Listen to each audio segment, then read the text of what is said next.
It's time for the second episode of the second round, and we have the brother coming to you from the fifth dimension, Johnny Radke, taking on a man who cares about fame, not family, Brad. I am Shane Berkland, and in the ring is my commentating partner, Pat from the Boulevard Bullies. The following contest is a second round matchup in the NYWC Heart and Soul Cup. Standing to my left, he hails from San Diego Beach, California. He is Brad.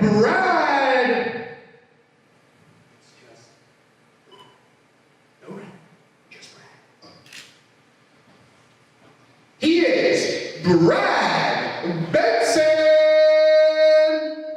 No radical shit today. Oh, not today, brother. Watch him out. And his opponent, in the corner to my right, he hails from the fifth dimension and is accompanied to the ring by the psychedelic panda, Ruby Grizzly! He is Man-Bun Jesus! Oh, an awakened Brad Benson, Rad no more, and I think my commentating partner has spent a little too much time in the fifth dimension.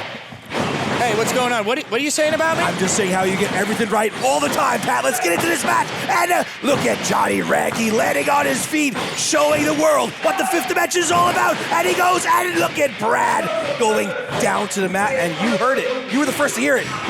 Brad no more. There's a lot of things that I want to talk about. Number one, Brad was very rude to me. He corrected me. And, you think that I got his name wrong. You think that I got the Groovy Grizzly's name wrong. It was all right there in my notes, Shane. Just kidding, I don't have notes. And you see that Brad is on the shoulders. And Brad got something right there. Whoa! He got something right because he just DDT'd a man's head into the hardest part of the ring. Hardest part of the ring, and we got to stop calling him Brad because he was very serious, very intense when he corrected me. He might come find us if we keep making that mistake. And you see up and over the top rope, right onto the body of Man-Bun Jesus, going for the pin. Pat, I would usually call that surf's up, but I guess the surf is done. I guess the family is done. I guess these Benson brothers are done with each other. Brad wants the fame. He wants the heart. He wants the Soul Cup. And he wants to show Radke he's not a joke. I know. I can just look at the disgust on his face, and that kick showed it right there because he caught him on the side of the head. Just a completely different wrestler, both in the ring and out of the ring. You could see it in his eyes, and you know what? You could see it in his shorts because they're black, like his inner anguish. And this was brewing for years. This had to be brewing for years because I don't know how. Was it? I mean, he seemed like a happy guy. Out of nowhere, Pat. Out of nowhere, I know you're an only child, but out of nowhere, how could you just hit your brother right there, cheat, and just hit him in the family jewels for this? Is that what you want to give up? Years of brotherhood for a cup? I know this cup means the world to wrestling, but does it mean turn your back on your brother? I don't even, you see a nice educated kick. Still the same skilled wrestler. Big time double stomp with those educated feet. Brad, mad Brad, sad Brad. Hasn't missed a beat. It's going to be Brad going to the third round here. And he kicks out. The referee needs to get in there because his feet came crushing down his head. He could be concussed. You know what else I just realized?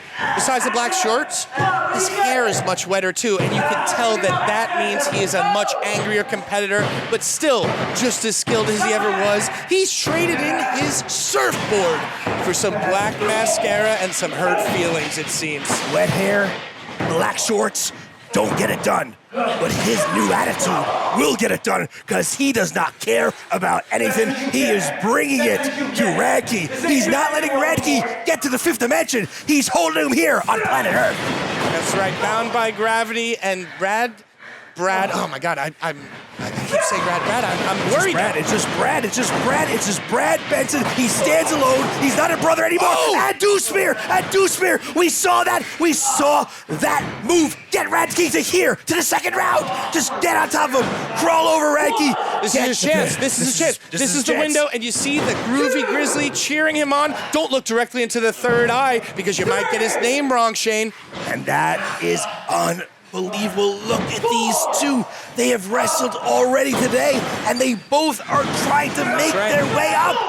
And Radke with a big back elbow. The elbow up. They're trying to make it to that final 8, the Elite 8 to really, and he clotheslines him.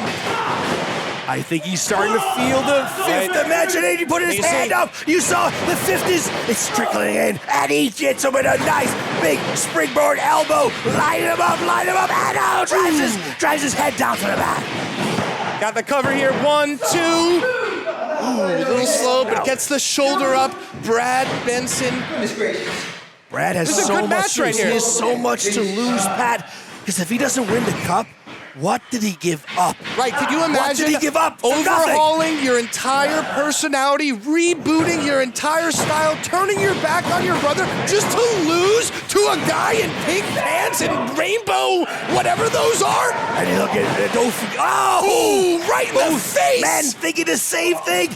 Double kick right to the face, and both men are down. Have you ever seen that? You see a lot of double clotheslines. Have you ever seen a double boot right to the nose in a tournament like this? Simultaneously? That's going to happen because both men are standing at the curtain watching each and every time as the next match happens because they're studying. They don't have time to study tape. They have to watch it live. They have to watch it here today because that's what's a 2-day tournament like this. That's what happens. You have to scout. You have to stand by that curtain and watch. And you can tell both of these men have just done that.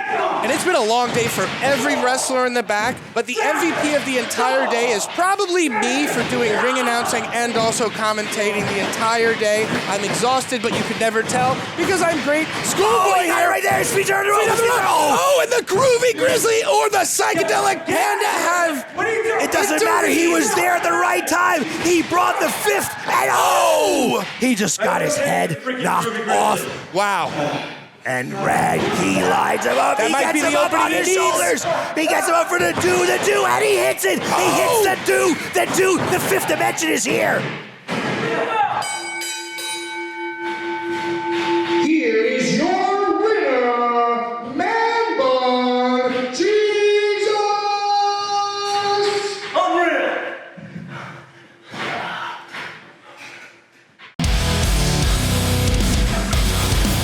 What's up, y'all? Pat standing here with Man Bun Jesus. Huge second round victory. But I have to issue you an official apology. I accidentally called the Groovy Grizzly the Psychedelic Panda. I don't know what got into me. I'm sorry, bro. It's all right, man. You know, it's the Psychedelic Panda, it's the Groovy Grizzly, it's Rad Brad, it's Sad Brad, it's Bad Brad, it's the emotional crisis that the good brother is going through. And I can tell you right now, friend, you can consider yourself excommunicated from the fifth dimension because you don't just get to walk away from a cult. And look at me right now, man. Look at me. I'm shining. I am glistening just like that heart and soul cup. And Johnny Radke, Man Bun Jesus, is going all of the way in this tournament to prove that he has and always will be the heart and soul of the NYWC.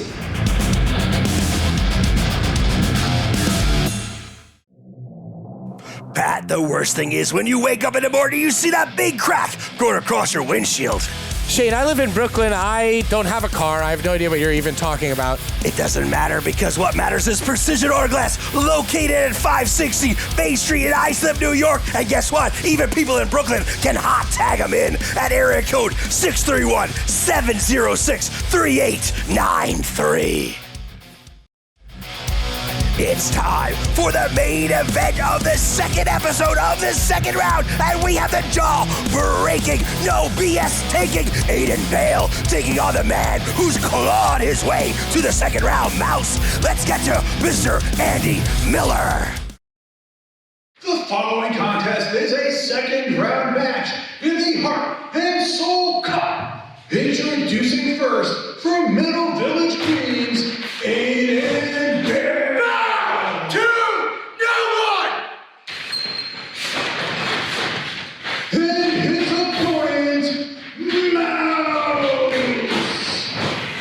What a match do we have here, Pat? Mouse taking on Aiden Baal. What a long day for both of these two competitors. And long day for me, especially as well. Aiden Baal, one of my favorite guys in this tournament. I said it last match. I'll say it for this match. Had a barn burner with Bam Sullivan, and he's a Queens boy, so he's got my vote. But Mouse, one of the dangerous competitors. We were talking about how dirty he was in between the first and second round. A lot of these wrestlers went to the back, they showered, they changed their clothes. Mouse just took a nap on a big bag of garbage. Mouse is all about getting his mind set, so if he wants to sleep comfortably on a bag of garbage, he can, because look what he's doing right now. He is battling with Aiden Baal. And Aiden Baal, as you're saying that, hits him with a big right hand. Mouse goes tumbling down, and Aiden Baal, speaking the truths that he believed, he bows to no one, and he is the heart and soul. And Mouse with the bite! He's biting him. You see that all too often from Mouse. Mouse bows down to no one, and he goes up high, and he lands. Ah, give it to me. What is he doing now? It's the springboard, Lou Thess. Scratch, scratch, claw, claw, claw, claw, scratch, scratch. And Mouse is just looking at him. Everybody takes this man for granted, and he knows what he's doing. Oh, look at that big shoulder block. And Mouse is looking like he's in trouble right now. And see Aiden Baal up and over. You don't see something like that from Aiden Baal under the clothesline. And Mouse with a flip of his own. Oh, gets him with a throat thrust and those big-time Mongolian chops right to the trapezius muscles. And if Aiden Baal was watching the match earlier, Mouse is bringing a lot. Oh, he went up for the slice of cheese, and he slipped. He slipped right there, and Aiden is capitalizing. Back in full control. Oh, see that elbow? Let's see if Mouse can recover. Oh, and he hits him with the sliced cheese. Aiden Baal got a little too cocky him up. right You know there. what's next? It's time for the mouse trap. He has him up. He finished him in. He goes, oh! Aiden Baal, while Mouse was sleeping on trash, Aiden Baal was watching the match. Absolutely. That is absolutely what was happening. And there aren't any wrestling monitors on the trash in the back. I can tell you that. Here in a two-day tournament, you gotta look through that curtain, you gotta peek through, and you say, who do I want? And you have to watch both people carefully, because you know what they're going to do, and he drives them down to the back. Both men going for their finishing maneuvers right there. Aiden back in full control. See, what's he talking to him? Oh, I love you. That's a nice sentiment before you kick somebody dead in the stomach. It's all about heart. It's all about soul. It's all about respect. These two train here at the NYWC Training Academy. They know each other very well, but they care about each other. They want each other to shine, and he's trying to pull the best out of Mouse, and he slams him down to the mat. Gut wrench, just throwing his body, hooking that leg, Aiden has to get a little bit faster with that pin. He has to hook it in there tight. He doesn't seem too concerned right now. In full control, taking his time, deliberate, painful strikes, painful moves, and he's just got that wrestling tape wrapped around his neck. Pat, you know who made that same mistake? Doc Vest, and he's sitting in the back watching Mouse. So Aiden should learn from that. Do not take Mouse, his size. You have to go after the man. He is a man about psychology. Resiliency. You see it here. He is just keep on moving. He never stops moving. If his shoulders are down, he rolls to his stomach. He is showing Aiden Baal he belongs here. Well, he's not showing him right now because he was just dead on his back getting pounded in the face. Aiden Baal, using that bottom rope for a little extra height and dropping that knee right on his Mouse chin. It's not looking good for our buddy, the friendly neighborhood rodent, Mouse. But Mouse, you can see him he's holding his face, and he goes airborne. Aiden Baal just went airborne right on all of his weight, crushing down on little Mouse, and he kicks out. You said it before, resilient. That's what Mouse is all about, and look at him. He's pulling himself up. He's holding onto the rope. He does not want to give up. He wants to bring this cup back to the slums of Shirley and put it up there so everybody can see he's the man. They would give him a ticker tape parade in the slums of Shirley, Shane, but right now, as I said, not looking good. Mouse reaching for that tag partner that doesn't exist right now. Usually it's Bam, usually it's Aiden. He's in there with one of them. And look at Aiden just inserting his will. And you saw the pain. Great camera work right there. You saw the pain on Mouse's face. You could almost hear him begging, end this match. But Mouse will not. He will never give up. Look at him still fighting. Just throwing those shots, just trying everything he can. And Aiden with a right hand. Mouse on Dream Street. Mutual respect out the window. Another pin. And Mouse defiant in his kick out. Aiden, you can see a little bit of doubt in his eye right now, looking around, getting a little frustrated, holding the shoulders this time. And Mouse still kicking out. Aiden has dropped many of a man 3 times the size of Mouse with that punch, and Mouse just keeps on moving. Look at him, he's folded in half. I never saw a man bend that way. He is out on his feet, but he keeps on getting up. Mouse is all about heart and soul. He wants this cup. To the untrained eye, this might seem like an Aiden Baal one-sided, big time elbow, all the body weight. Look at the way the forearms across that face, and Mouse still kicking out. We're not surprised because we know Mouse's game. We know it right now.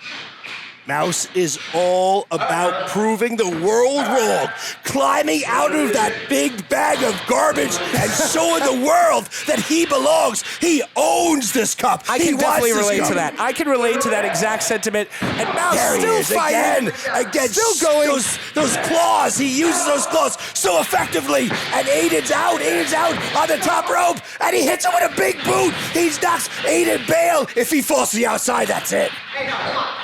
See if Mouse can come back here. I was saying before, this is really anybody's matchup because of Mouse's style. Top rope Hurricane Rana.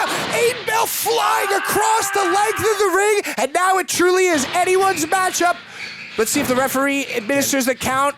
Look at the face. Look at the face. That is the shot that says it all right there. Can Mouse claw his way across that ring and get on top of Aiden Baal? Aiden's already to his feet. He's already to his feet. Here he comes. No one's home. No one's home. This is Mouse's match. Goes for a mouse flip, and he drops him. Get on him, Mouse. Get on him. This is you. He's coming back. He's firing back up with the mouse flip. Big head of steam. Hands on his feet. Rakes him with those dirty nails, and he hits him with the leg, driving it. And you know what? Let's do it again. It works so nice. Do it twice. Here it goes. Here you go.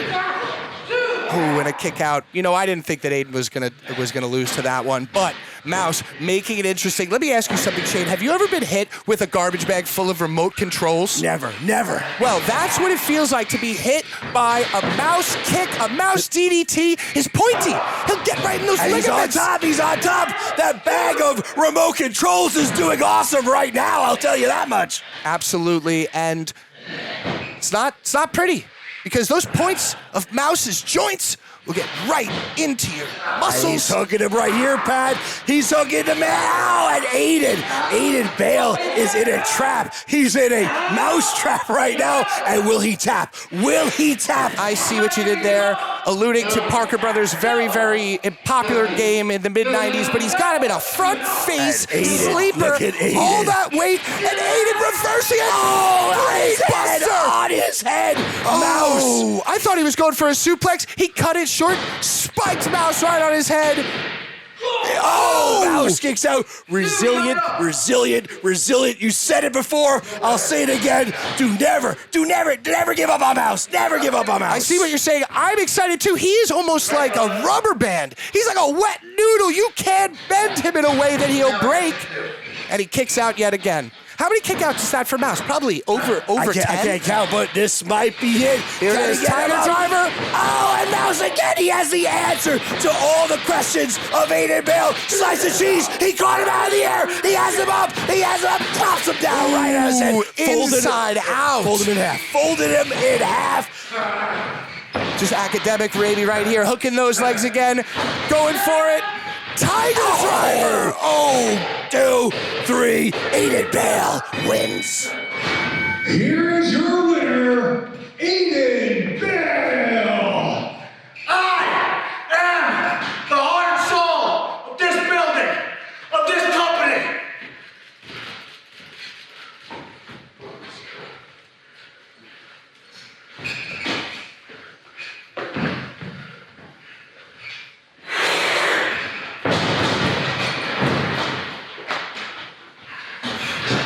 Bow to no one.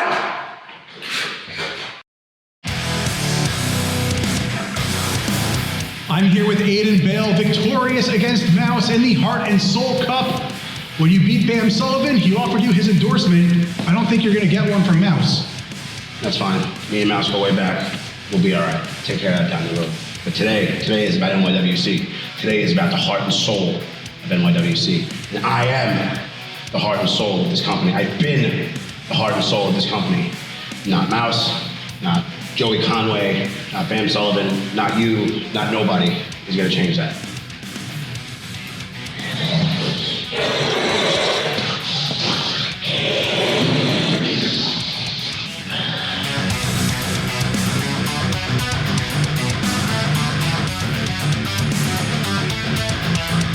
And that concludes this episode of the NYWC Heart and Soul Cup. Be sure to like, comment, share, and subscribe. Follow NYWC on all social media, and make sure to hit that bell to be notified of the next episode as we march towards the crowning of the winner of the NYWC Heart and Soul Cup.